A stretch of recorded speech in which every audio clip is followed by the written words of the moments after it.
these last two chapters, in some ways we shall see, draw a lot on what has gone before, and we'll draw attention to some of those points as we progress. We were told in chapter 1 and verse 1 that the prophecy was given in the days of Uzziah, king of Judah, and Jeroboam, king of Israel.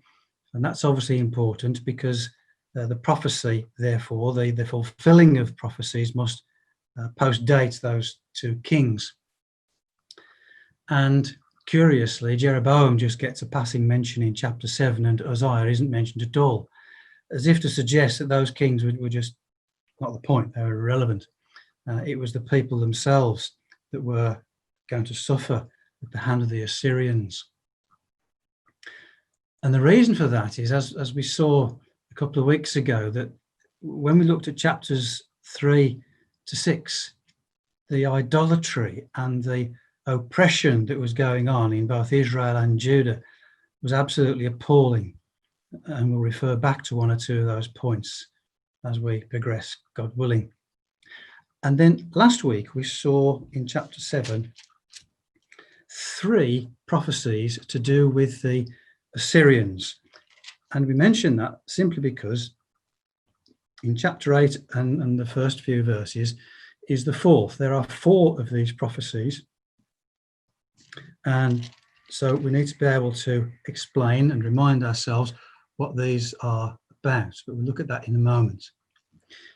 Chapter 9, we come then to this vision of, as we see in verse 1, the AV says, I saw the Lord standing upon the altar. And we shall see that it's the whole problem. It was what they were doing in the temple that was particularly appalling. And then, of course, in the last few verses, we get those well-known words that bring us to the restoration of Israel and the kingdom. So, just as a lead in to what we have to say, we saw last week with the grasshoppers in verse 1. That was when the Assyrian king Pul, in the days of Menahem, king of Israel, Menahem paid him 1,000 talents of silver to go away, and so there was no invasion. Then in chapter 7 and verse 4, we have the fire, and that's Assyria, Tiglath-Pileser. That was in the days of Pekah, king of Israel. And in his days, there was a partial invasion, and some were taken to captivity, but it was by no means complete. Then in chapter 7 and verse 7, there is the plumb line, and so the people were measured for destruction. And that was what happened in Tiglath-Pileser came in the days of Ahaz.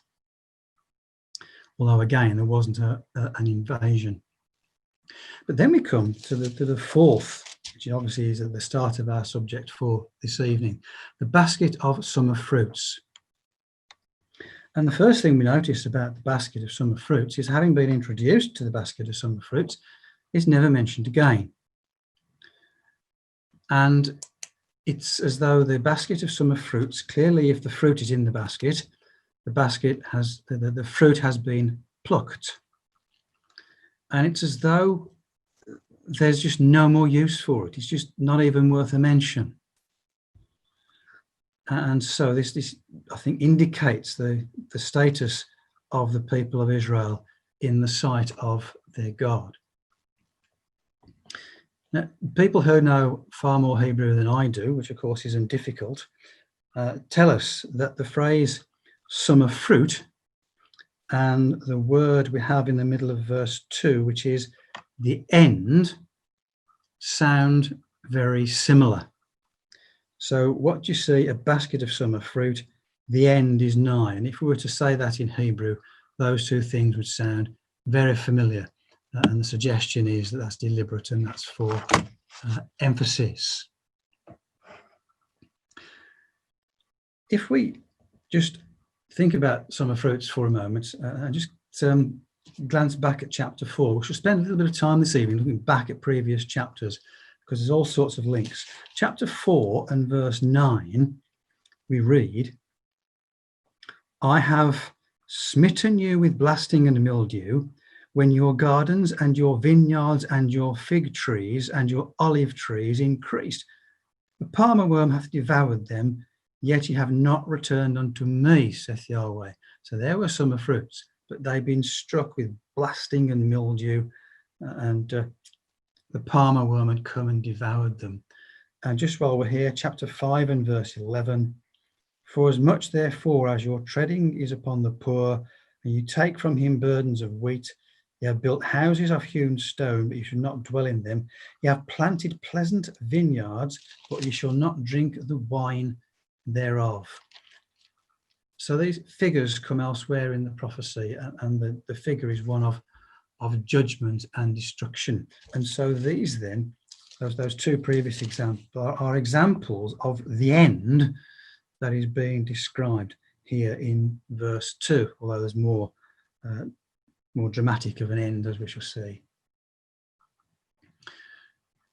So the end then spoken of in verse 2, that word, the end, first comes in Scripture, and we won't go there. It's Genesis 6 and verse 13, when God says the end of all flesh is come. And obviously we know what happened, and the flood came. And that was that as far as all flesh was concerned. Now, nothing so dramatic here, but it is the end of the northern kingdom. And if you'd keep a marker, obviously, in Amos, but if you'd come with me to 2 Kings 18, we shall see how that's described for us. And in 2 Kings 18, and we see there in verse 9, it came to pass in the 4th year of King Hezekiah, which was the 7th year of Hoshea, son of Elah, king of Israel, that Shalmaneser, king of Assyria, came up against Samaria and besieged it. And at the end of 3 years they took it. Even the 6th year of Hezekiah, that is the 9th year of Hoshea, king of Israel, Samaria was taken. And the king of Assyria did carry away Israel into Assyria and put them in their various places. Verse 12, because they obeyed not the voice of Yahweh their God, but transgressed his covenant, and all that Moses the servant of Yahweh commanded, and would not hear them, nor do them. So in those few verses, there is the end of the northern kingdom. And that historically then is the end spoken of here in chapter 8 and verse 2. The end is come upon my people Israel. And further to that, the end is come, and still in verse 2, I will not again pass by them anymore. Now, he said that before. It was in chapter 7 and verse 8 when we were reading about the plumb line. And right at the end of verse 8, I will not again pass by them anymore. And I suggest that phrase really means in pass by, meaning turn a blind eye or walk by on the other side and take no notice. That kind of thing which Yahweh has done in his kindness and his love to his people, that will no longer take place. The judgment is going to come. And we read that I will not pass by them anymore, as if to emphasize the point that because the anymore isn't really required. The anymore, it's just making the point that the judgment now really is going to come. They've had 3 warnings in effect, which were the previous 3 that we looked at last week. And we just reminded ourselves it was Pul and it was Tiglath-Pileser and twice. And now we have, we just read Shalmaneser. So this is the 4th time, and we've seen the historical record in Chronicles. So still in verse 3, we read the songs of the temple shall be howlings. And we won't go there, but in 1st of Chronicles and chapter 6, we read that David established temple worship, although of course the temple wasn't built in his day. He did a lot of preparatory work and he established the songs that were to be sung. Now, either those songs were still being sung, or they had been substituted to go with their idolatry. Either way, whatever it was going to stop, and it was going to become howlings. And we're told in verse 3, part of the reason, there shall be many dead bodies in every place. So they're not singing and rejoicing anymore. There's dead bodies. And if we just glance back at chapter 6 and verse 8, we read there that the Lord Yahweh hath sworn by himself, saith Yahweh the God of hosts, I abhor the excellency of Jacob, I hate his palaces, therefore will I deliver up the city with all that is therein. And it shall come to pass, if there remain 10 men in one house, that they shall die. And it goes on to talk about bringing out the bones from the house. So notice that word if there's people in the house, then they're going to die. And this, of course, is the effect of the siege. We read about Shalmaneser, and we read that he undertook a siege for 3 years. And so circumstances in the city must have been absolutely dreadful. And there would literally have been bodies all over the place. And so it would have been an appalling time. Then we get that little reference at the end of verse 3, which says when these bodies are being cast forth, with silence. That, I understand, would better be read, and perhaps as your margin might say, be silent. So there have been howlings, and now they are told, be silent. And they're being told, be silent, because the judgment that's being come upon them is entirely their own fault. So howling isn't going to do them any good at all. So they're just told, be silent. And then we come into verse 4, and it's one of the many examples. I think when we did the first session with Brother Pete, wasn't it, Brother Pete Colston, he took us through some of the crimes of which Israel were accused.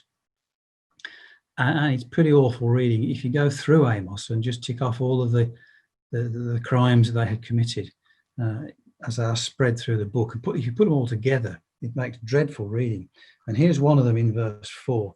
Hear this, O ye that swallow up the needy, even to make the poor of the land to fail. If we look at chapter 2 and verse 7, chapter 2 and verse 7, we read there that those that pant after the dust of the earth on the head of the poor and turn aside the way of the meek. And so to swallow up is to be, in our verse 4, is to be angry or to hasten. And that's exactly what they're doing in chapter 2, verse 7. They're just constantly putting pressure on the poor and on the needy. So much so in verse 4 of our chapter, make the poor of the land to fail. And to fail there means to desist from exertion. So the poor of the land were being made to work, as we might say today, till they dropped.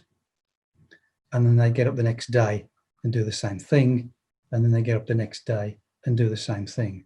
And that was because the rich people, the oppressors, were making their money out of the poor people. And this was this dreadful circumstance, which was going now finally to be judged. And if we look at a little bit more about this, in chapter 4 and verse 1, hear this word, ye kine of Bashan, that are in the mountain of Samaria, which oppress the poor, which crush the needy. And in chapter 5 and in verse 11, for as much therefore as your treading is upon the poor, and ye take from him burdens of wheat. And in verse 12, it goes on to read, for I know your manifold transgressions and your mighty sins, they afflict the just, they take a bribe, they turn aside the poor in the gate from their right. So if the poor were afflicted, they couldn't go to the judges and to the law because they'd already been bribed by the rich. And this was the terrible circumstance that existed in the days of Amos. And I'm not going to turn to any of them, but I did find in the law of Moses, there are 20 references to the poor. And it doesn't say anything about treading them down and oppressing them and making them work till they drop. On the contrary, of course, it's all about how there would always be poor people and how they were to be properly respected and treated and given the opportunity to do some kind of work or to be given food in their desperate circumstances. So the law provided for the poor, and the absolute opposite was going on here, and this is why judgment is being brought upon them. So in verse 5, they were saying, when will the new moon be gone? Of course, the new moon was one of them, was the monthly feast. It denoted a new beginning. And so it was a feast day. And it was to recognize that Yahweh was a God that was going to provide, or had provided in the previous month for them. And they didn't care about that. They just wanted that out of the way so they could carry on with their pretty awful trading. And deceitful it was. If we look at verse 5, it says that we may set forth wheat, making the ephah small and the shekel great. So the tradesmen, the rich people, were making false balances. The ephah was small and the shekel was great, so it was false. They were falsifying balances by deceit, and they were buying the poor for silver and the needy for a pair of shoes. Isn't that dreadful? Buying the needy just for the price of a pair of shoes. And these were God's people doing this one to another. And so God's judgment came upon them. Just look at what we read in Micah and chapter 6. There's quite a bit in Micah about this false trading, but Micah chapter 6 and verse 10. And we read there, are there yet treasures of wickedness in the house of the wicked, the scant measure that is abominable? So there's the small measure. And shall I count them pure with a wicked balance, with a bag of deceitful weights? So there's the measure and there's the weight. Either way, it's wrong. And the rich men thereof are full of violence, and the inhabitants thereof are spoken lies. Their tongue is deceitful in their mouth. And these were the traders and the rich people, just taking advantage of the poor all the time. And so judgment was going to come. And so we read then in verse 7 that Yahweh hath sworn by the excellency of Jacob, I will never forget any of their works. And again, if you look in chapter 6, but this time verse 8, the Lord Yahweh hath sworn by himself, saith Yahweh, the God of hosts, I abhor the excellency of Jacob. I hate his palaces. Therefore I will deliver up the city and all that is therein. I think we've seen that before, but he hates it. He hates what they were doing. He hated everything about it. And so he says he will never forget. And we won't go there, but perhaps we can remember the last few verses of Nehemiah chapter 13, it's verse 31, where Nehemiah's prayer is, remember me, O my God, for good. And what's going on here is absolutely the opposite. God is going to remember them for evil. And so because of this, shall not the land tremble for this, and every one mourn that dwelleth therein. And so the reason was it will rise up like a river. Well, what was going to rise up like the river? And the answer is the Assyrians were coming. They'd already been 3 times, remember? They'd had their warnings, but now it was coming for real.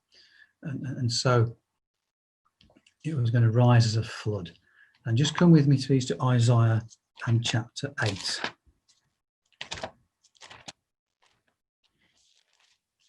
Isaiah chapter 8, and in verse 7, this is a bit late. It's when the Assyrians came and tried to take Jerusalem. The principle is there. Chapter 8 and verse 7. Now therefore, behold, the Lord bringeth upon them the waters of the river, strong and many, even the king of Assyria, and all his glory.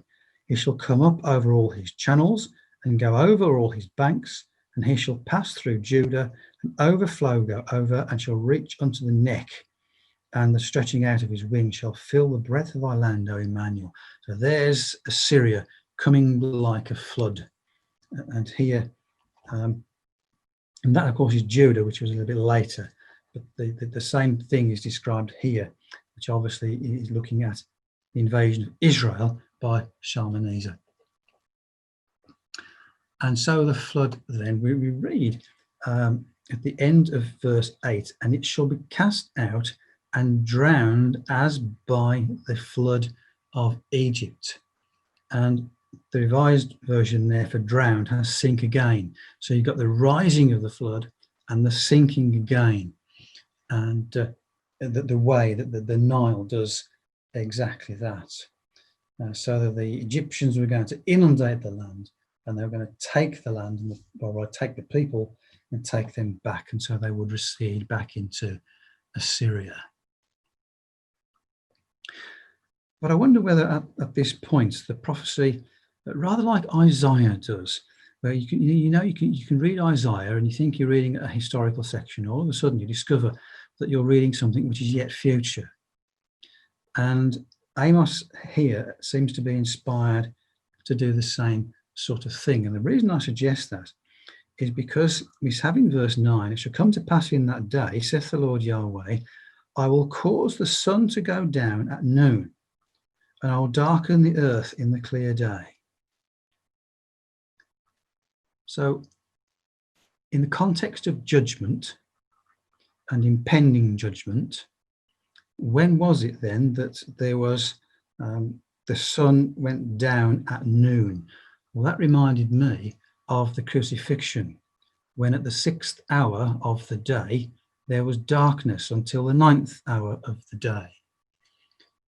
And as a consequence of what was going on at that time, then of course AD 70 came, and there was further judgment upon the people in the time, obviously, of Christ. And so there would be mourning and lamentation, we see in verse 10, both literal and political. And then we see that there would be a famine. In verse 11, a famine in the land, not a famine of bread or water, but of hearing the words. And so there was indeed a famine. There was a gap between the end of Isaiah. Remember, Isaiah and Amos were to some extent contemporary.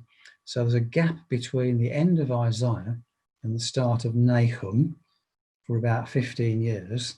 So that was quite a short-term prophecy. And then much later on, between the end of Malachi and John the Baptist, there was about a 500-year gap. And so there would be a time when the prophets would not be able to hear the word of God. And that's what Micah says. Have another look at Micah, this time in chapter 3. So Micah and chapter 3. And we see there Micah 3, and in verse 7, then shall the seers be ashamed, the diviners confounded, yea, they shall all cover their lips, for there is no answer from God. He just didn't want to talk to his people anymore.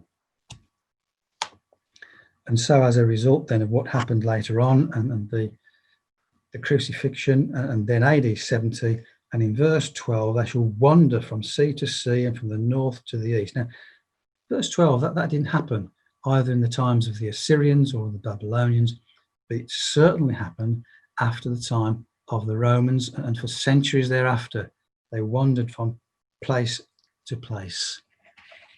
And so long-term judgment came. And it came then back to their own times, they that swear by the sin of Samaria and say, Thy God, O Dan, liveth, and the man of Beersheba liveth. And from Dan to Beersheba is 10 times in Scripture mentioned the northern and southern extremities of the land. And Beersheba was a place, had become a place of idolatry. If you go back to chapter 5 and verse 5, we are told there, the end of verse 4, Seek ye me, and ye shall live. But seek not Bethel, nor enter into Gilgal, pass not by to Beersheba, for Gilgal shall surely go into captivity, Bethel shall come to naught. And so they use these other places as places of idolatry. And just compare that, please. Come with me to Genesis and chapter 21. Beersheba has some lovely connections with the patriarchs, but I just want to pick on this one. Genesis 21 and in verse 33. Genesis 21, verse 33. Abram planted a grove in Beersheba and called there on the name of Yahweh, the everlasting God. So that's what Abraham did. And now Beersheba had become a place of idolatry. And Dan, of course, the other place mentioned, Dan was one of Jeroboam's places of worship. Jeroboam, the son of Nebat, who made Israel to sin. 1 Kings 12:29 tells us that Dan was one of his places of idolatry. And so the circumstances then were pretty dire, and so therefore, as we said, judgment therefore was going to come. Now that, I believe, is the end of the 4 of 4 of these descriptions of the invasions of the Assyrians. And I would suggest that chapter 9 takes us in a slightly different direction, insofar as the reason why, I think, is being emphasized. And I say that because of verse 1. I saw the Lord standing upon or beside the altar. And he said, Smite the lintel of the door, that the posts may shake, and cut them in the head, and all of them, and I will slay the last of them with the sword. And so on. Now, it's not, as it's presented in the authorized version, it's not the easiest to read or to understand. But first of all, we notice that the posts may shake. Do away with the colon, it's all one thing. The posts may shake and cut them in the head. Or Revised has, and break them in pieces on the head. So here we have a picture of the Lord standing by the altar. And why? And I would suggest that we know, and it certainly came later in Ezekiel's time, that part of the problem was they were taking their idolatry into the temple, into Yahweh's temple in Jerusalem, the place where he said he would put his name there. The place that was blessed after Solomon's wonderful prayer in 1 Kings and chapter 8. Now, for the people of Israel to take their idolatry to Dan or to Beersheba was bad enough. But to take their idolatry into the temple and offer their offerings, quite possibly mixed with offerings to Yahweh and their songs that we've spoken about before, they mix them up. And here we have this terrible circumstance where the idolatry is going on in the temple. And so that's why I would suggest we read this idea of the posts shaking in the middle of the verse and cutting them in the head. Rotherham translates that, break them off on the head of them all, that the last of them with the sword I will slay. So the idea is then that the structure of the temple is caused to shake, and some of the stone structure comes down and lands on the heads of these people who are carrying out this false worship. Now, given that the temple was built with stones that weighed many, many tons, we might ask, how would this take place? And my suggestion is, and it's only a suggestion, it was fulfilled at the time of the earthquake. What earthquake? The one that's mentioned in chapter 1. If you just go back to chapter 1, where we're told right at the end of verse 1, 2 years before the earthquake. So did the earthquake come? Well, it would have come, obviously. It did come. And was the temple damaged in some way? It wasn't destroyed, because it was Nebuchadnezzar that destroyed it when he invaded it with the Babylonians. But was it damaged enough to cause some part of the masonry to fall upon those wicked worshippers? And that's how I would understand chapter 9 and verse 1. And if some of them escape, then we read, I will slay them with the sword, and he that fleeth of them shall not flee away. There shall not one of them escape. Sorry, that was the Revised Version. He that escapeth of them shall not be delivered. So these wicked idolaters were going to be destroyed one way or another. And then in the next few verses, up to verse 4, there are 5 examples given which start with the word though. Verse 2, though they dig into hell. Verse 3, though they hide themselves. Though they're at the bottom of the sea in verse 5. I'm not going to look in those in detail, except to say that, looking at it generally, wherever they were to go, whether they're at the bottom of the sea, on top of Carmel, even into heaven, we read, there was going to be no escape. These people, these wicked idolaters, were going to be destroyed when the Assyrians came. And they were going to be destroyed. Verse 5 says, for I, the Lord Yahweh of hosts, is he that toucheth the land, and it shall melt. And I puzzled over that for a while. Why would the land melt? I remembered that this, of course, is I'm suggesting at the time of quite a severe earthquake. And there's a phenomenon which sometimes occurs with earthquakes, particularly if the earth, the land itself, is particularly made of granular material. Then there is a phenomenon called liquefaction. And without going into too much boring science, what that means is that the ground, which might have appeared solid, starts to act as a liquid. And isn't that exactly what's described here? He will touch the land and it shall melt. It'll act like a liquid. And that's what happens at an earthquake. And of course, if there's a building on such a land, that building will just fall over and be destroyed. And so if you're of a mind to follow that up, just put liquefaction into Google and you'll find all sorts of videos about what goes on. But, however, verse 5 then, middle of the verse, it shall rise up wholly like a river, like the flood, and it shall be drowned or sink again as the river of Egypt. So again, is this the earthquake again as it rises and falls?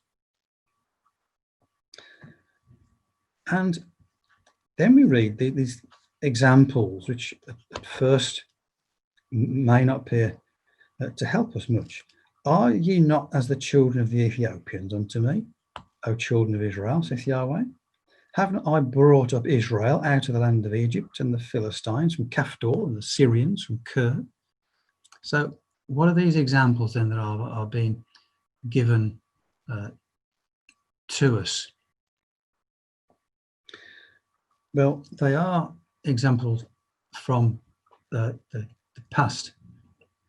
Well, just so I've run over my notes a little bit. Verse 6, can we just go back to verse 6, please? It's he that buildeth his stories or his chambers in the heaven and hath founded his troops in the earth. So we have a picture then of Yahweh on his throne in heaven, but his troops are on the earth. And the troops, I would suggest, are the angels. Now, in the context of an earthquake then, come with me please to 1 Samuel and chapter 14. 1 Samuel and chapter 14. And this is when Jonathan and his armor bearer had gone to the Philistines. And in verse 13, he climbs up on his hands and his feet and so on. Jonathan slew various people in verse 14. And verse 15, now look at this. There was a trembling in the host, in the field, and among the people, and the garrison, and the spoilers, and they also trembled, and the earth quaked. So we have an earthquake. Then we read, so it was a very great trembling. And if you look in your margin, you'll see it is a trembling of God, a trembling of the Elohim. So the Elohim, the angels of God, caused the land to tremble, and an earthquake was caused. And isn't that exactly what's going on here in Amos? His troops, we read, are on the ground. So we then come to this point in verse 7 then, that God moves people around and he destroys people as he sees fit. And for the Ethiopians, go to 2 Chronicles 14, please.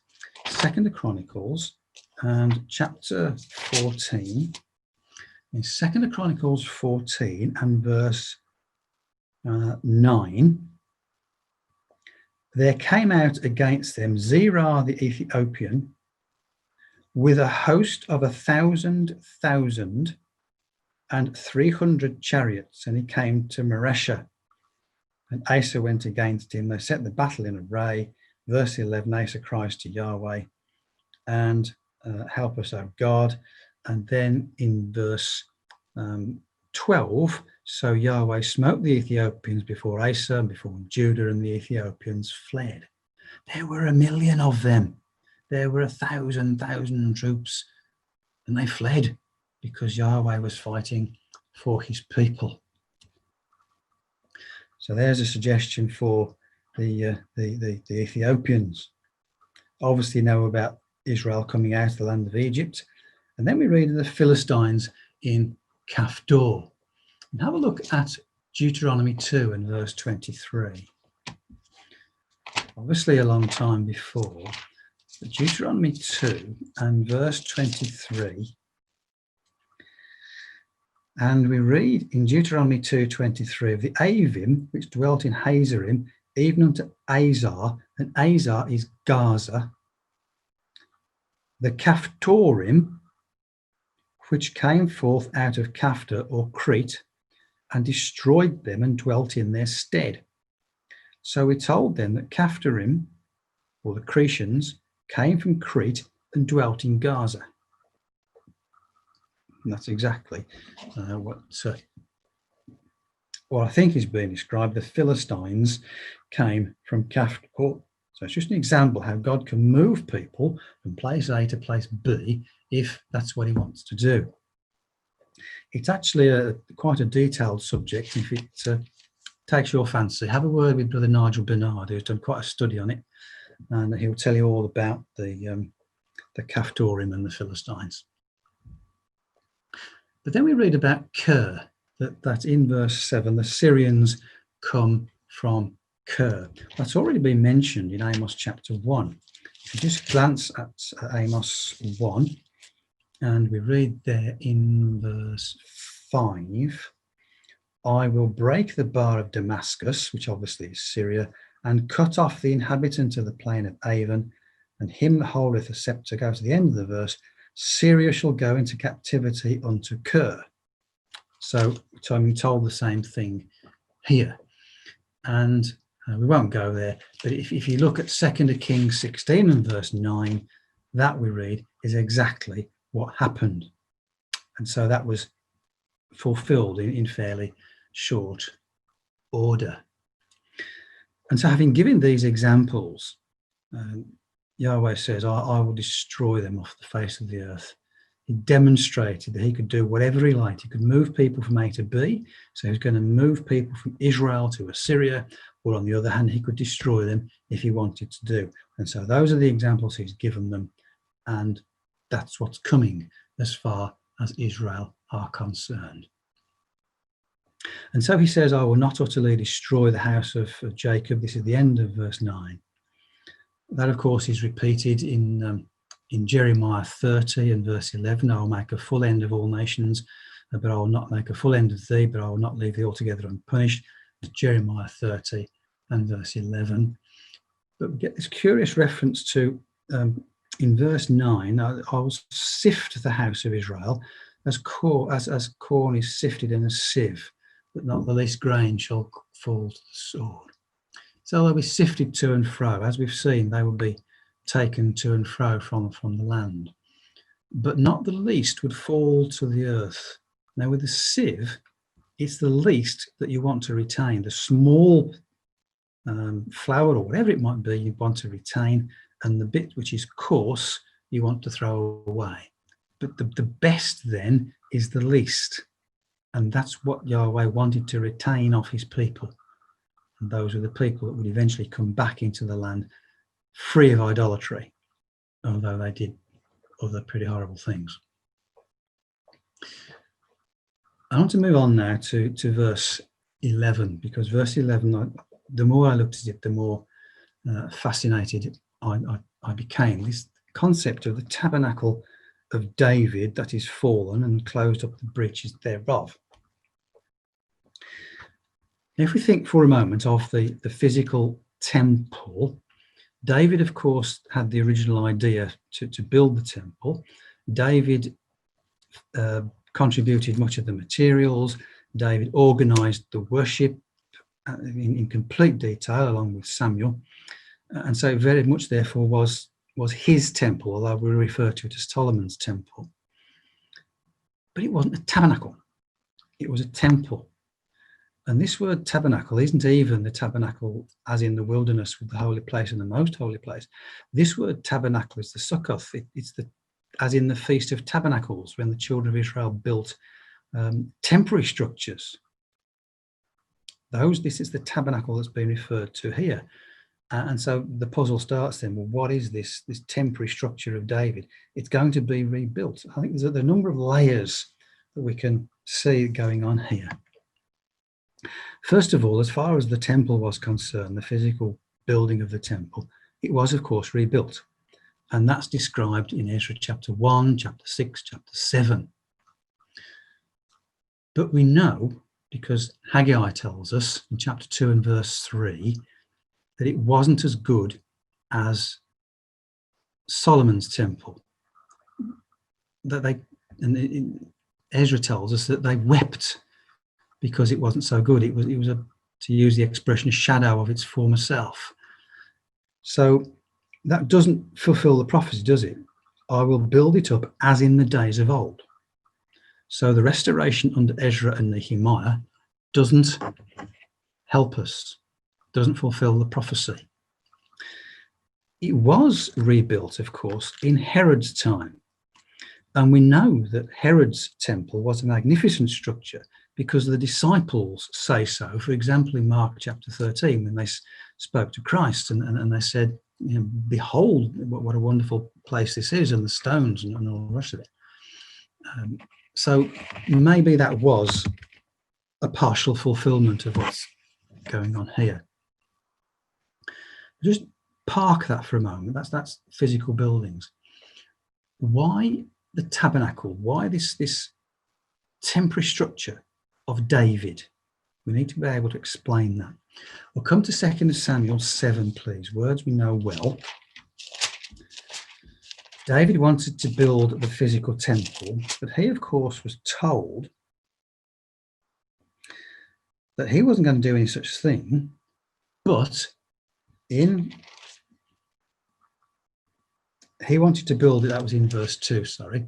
But then why this temporary building? Well, in verse 11, since the time that I commanded the judges to be over my people Israel, I have caused thee to rest from all thine enemies. Also Yahweh telleth thee that he will build thee an house. And the remaining verses tell us quite clearly that that's based on Christ. So it's not a physical building, it's a spiritual building. It's based on Christ, therefore includes us. So how is that temporary? Well, we, brothers and sisters, are temporary. Our life is but a vapor. It goes in a moment. And so in that sense, at any point in time, this spiritual building is indeed temporary because of the days of our mortality. Now come with me, please, to Acts and chapter 15. Acts 15 and verse 15, where this, of course, is quoted. Acts 15, verse 16. After this will I return, I'll build again the tabernacle of David, which is fallen down, etc. And this is in the context of verse 14. Simeon hath declared how God at the first did visit the Gentiles to take out of them a people for his name. So the building up of the tabernacle of David is the bringing in of the Gentiles to the hope of Israel. And the reason that occurred, if we just look at Romans 9 and verse 30.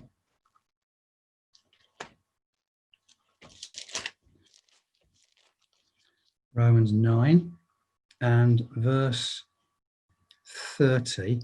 What shall we say then? That the Gentiles, which followed not after righteousness, have attained to righteousness, even the righteousness which of faith. But Israel, which followed after the law of righteousness, hath not attained the law of righteousness. Wherefore? Because they sought it not by faith. So because Israel were, so to speak, broken down, they had no faith. The Gentiles caused the building up of the tabernacle of David, which I would suggest is the fulfillment of Yahweh's promise to David that he would build David a house. And so that I would suggest is the sort of layered explanation of verse 11, except there's one more little piece of the jigsaw. Going back to the physical building, because we have something which has fallen, to close up the breaches thereof, raising the ruins. So there is something physical in this verse. Now, come with me, please, to Isaiah and chapter 4. Isaiah 4, where this same word, succoth, this temporary booth structure, occurs in a most unusual context. Because what we have described in the last verses of Isaiah 4 is Ezekiel's temple to be built at Jerusalem. Verse 5, Yahweh will create upon every dwelling place or the whole habitation of Mount Zion, and the temple is going to be built at Zion in the age to come, and over her assemblies, so there's Christ and the saints and the Gentiles that we're going to worship, a cloud and a smoke by day and the shining of a flaming fire by night. Well, that takes you back to the wilderness journey, but we'll leave that on one side. And upon all the glory, what's the glory of the age to come? It's Christ and the saints, shall be a defense, and there shall be a pavilion, a tabernacle. And that tabernacle is our same word, succoth, for a shadow in the daytime, for the heat, a place of refuge, or a cove of storm. Ezekiel's temple is referred to as a tabernacle. And so I think that completes the explanation of verse 11. So then, just briefly by way of conclusion, the last few verses obviously talk about the restoration of Israel, how Yahweh is going to bless his people beyond measure. But he's not all of his people. Just have a look at Ezekiel and chapter 20. Ezekiel 20, and he's talking of the restoration of Israel, verse 34, I will bring you out from the people and gather you out of the countries, and so on. And in verse 37, they will pass under the rod, and I'll bring you into the bond of the covenant, and I will purge out from among you the rebels and them that transgress. So yes, Israel will come back towards the land, but only those who accept Christ will be allowed into the land. That's quite clear from Ezekiel 20. But for those that are in the land, those that are accepted, there is a wonderful time left for Israel. I'm just going to conclude on this verse. It's Jeremiah in chapter 31. For those who are willing to go with Christ and accept him as their king. In Jeremiah 31, at the end of verse 33, I will be their God and they will be my people. Verse 34, they will teach no more every man his neighbour and every man his brother, saying, Know Yahweh, for they shall all know me, from the least of them unto the greatest of them, saith Yahweh. For I will forgive their iniquity, and I will remember their sin no more. And do you remember what we read in Amos in the early verses? I will remember their sin. But now he says, I will remember their sin no more. They will nationally be forgiven once they begin to accept Christ and accept his teaching and accept his kingship over them. And how we look forward, brethren and sisters, to the wonders of that day when Christ will return and there will be a faithful Israel in the land of Israel once more.